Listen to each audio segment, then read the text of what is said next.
So now you guys know that I do freediving. I enjoy it. It's quite fun for myself.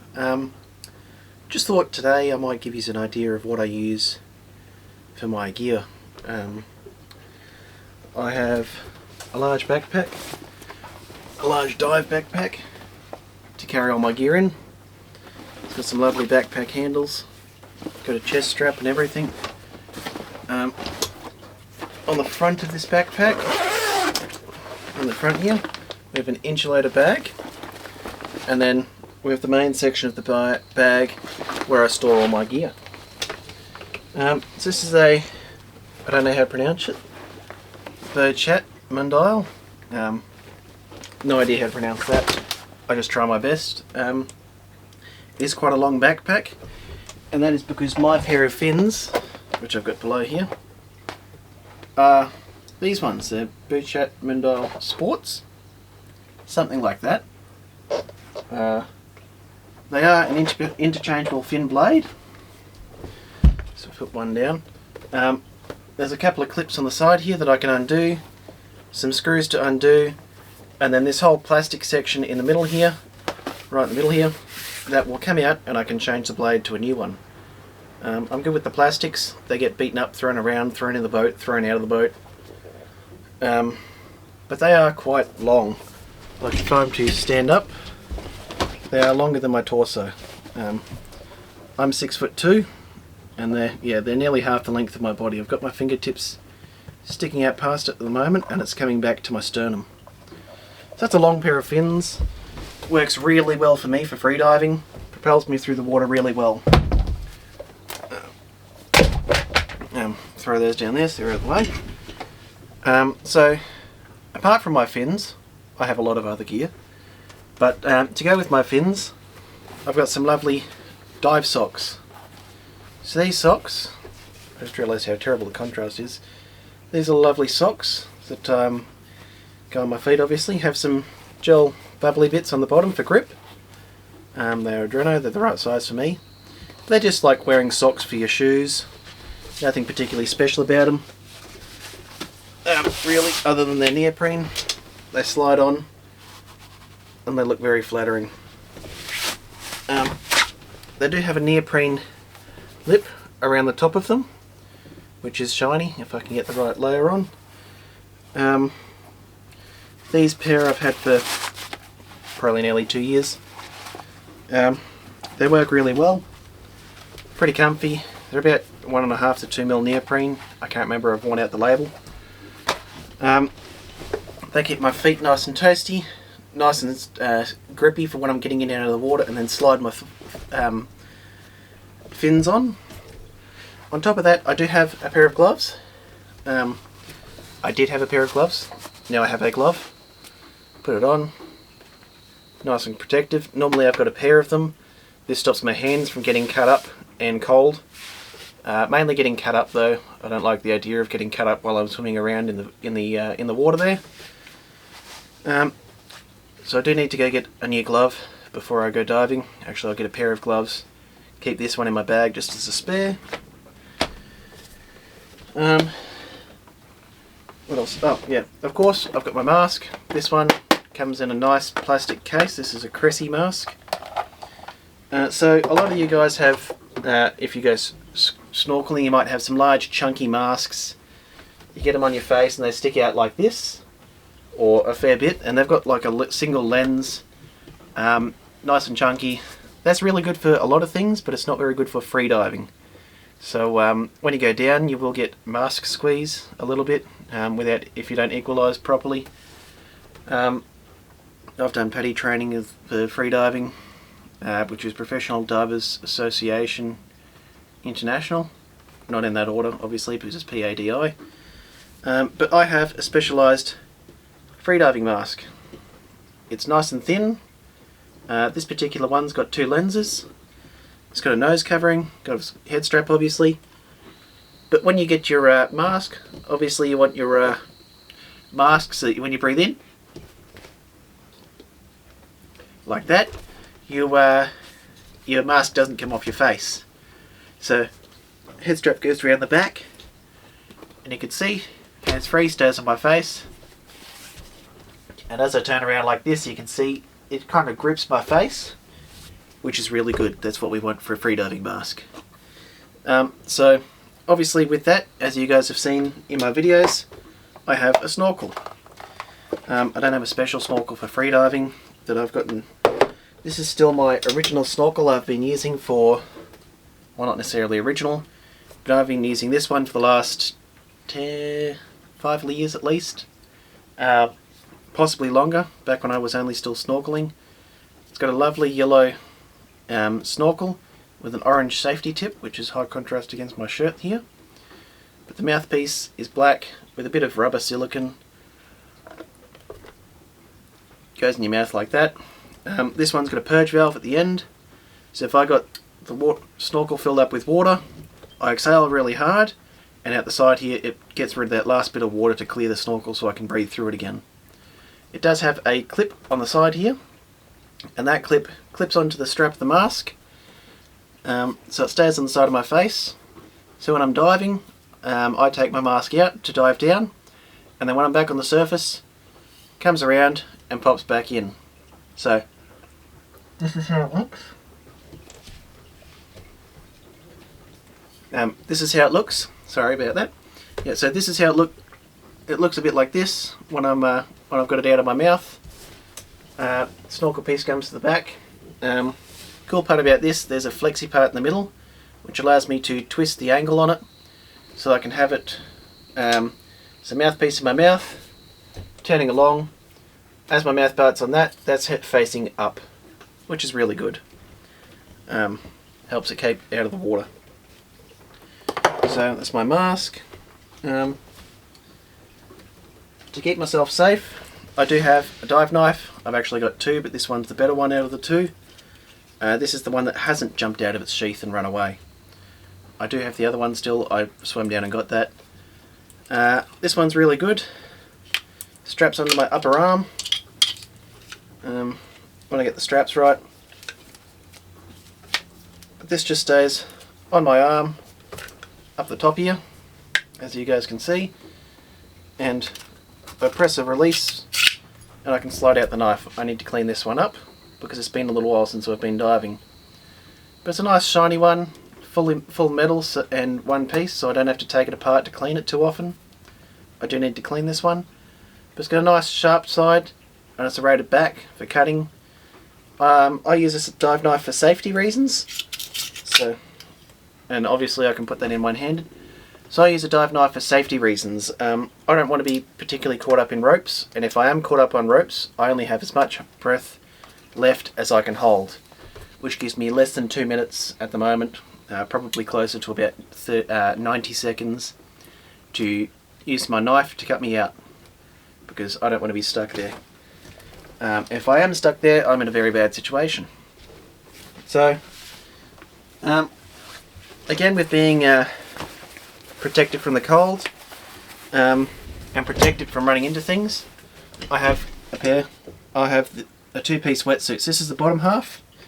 This is kind of camouflage pattern so that I can sneak up on the fish when I'm spearfishing, which is like freediving but with a spear gun. Because in Queensland, you're only, as far as I'm aware, you're only allowed to spearfish on breath hold. And then I've got my top half of my wetsuit, which has got a lovely hood. This hood keeps me nice and warm and protects my head from bumping into things and scratching things. So if I brush up against a boat or some rocks, this wetsuit I wear to protect myself so that I don't get cut up, because marine cuts suck. And this has been my suit for the last year and a half, 2 pieces, so I can wear the top half and wear board shorts if it's too hot, but I can take the top half off in between dives if I'm on the boat. On top of that, I wear a weight belt. This is just a rubberized belt with a quick release. So this goes around, put it on, very similar to every other belt. Goes around, slides in and adjusts. This is a terrible contrast, but I've got 2 weights on here. I've got about £3 of weight, I think. I think these are £1.5 or just under a kilo or thereabouts. They keep me down nicely. They counteract the buoyancy of my suit so I can dive. The release, nice and easy for me. I can do it with one finger. Opens up the buckle, and then I can drop the belt in the event that I need to drop it, which I really don't want to because that's a nice belt and hard to get back.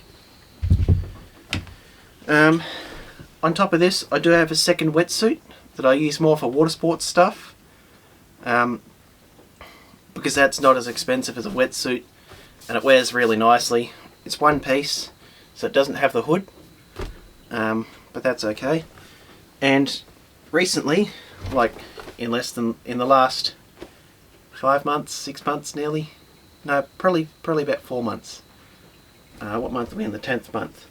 So about 4.5 months ago, I started up the online shirt side of this and accessories. I've got the lovely shirt here that says Zero Visibility Train that I'm wearing.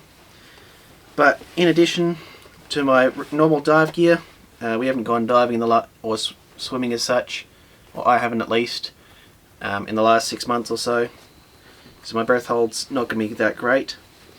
But on top of that, I'll be wearing this rash shirt over the top because it's one of my rash shirts. And this stuff actually, when I get it right way around, this stuff actually started this whole second part of Visually Impaired Adventures, where it's got the shop, because you can't wear your badge in the water and you can't use a cane in the water. I have tried, you guys have the video on YouTube, but this is a rash shirt that says Vision Impaired. It's written in yellow on the black background. It says it down the side. If I get my arm that way, you guys can probably read it. And if I get my arm that way, Vision Impaired, you can read it down the back. It also has it down the side. And wearing this, it's actually pretty comfy, which is good. Wearing this in the water is another way that I can tell, just about the only way really, that I can show people that I have a vision impairment. If you see me having problems, it's probably a good idea to try and help if you can. And to go with that, I have a second shirt that I keep with this one. It's just screen printed, so it's white on the inside, that Vision Impaired jacket or rash shirt. But to go along with that one, whoever I'm diving with, I'll give them this shirt. Most of my family's the same size as me, and those dive with me most regularly. This is a rash shirt that says Vision Buddy. So it says Vision Buddy, as in implying that I'm with the vision impaired person.